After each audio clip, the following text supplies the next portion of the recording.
yung mga master na po tayo naabot na rad mga master. Ang ngalan ng mga master Heimer MX S702.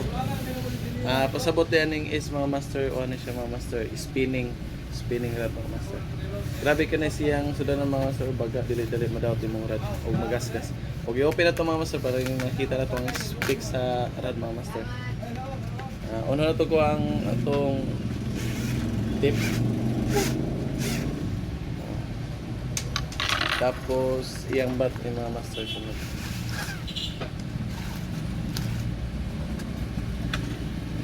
Grabe ka na isang iyang bat ron ka master. Wood. O tapos nakapuji na siya mga master. Grabe ka siyang put sa iyang rad mga master body niya. O tapos nakapuji din siya mga master. Puji ring guide o puji rail set mga master. Grabe kagaan ang yung specs ni mga master medium.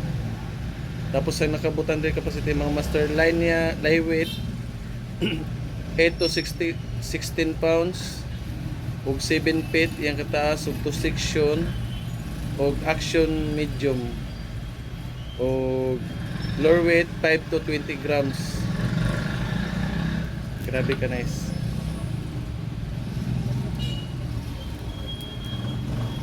Grabe ka nice yang on master ug iyang tip mga master. Ano siya mga master?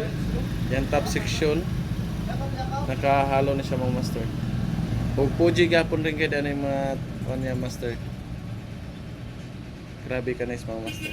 Kung ganan ka ni mga master, comment lang sa comment section o direct message to my FB account Archie Lakang. Yun lang mga master, bye bye.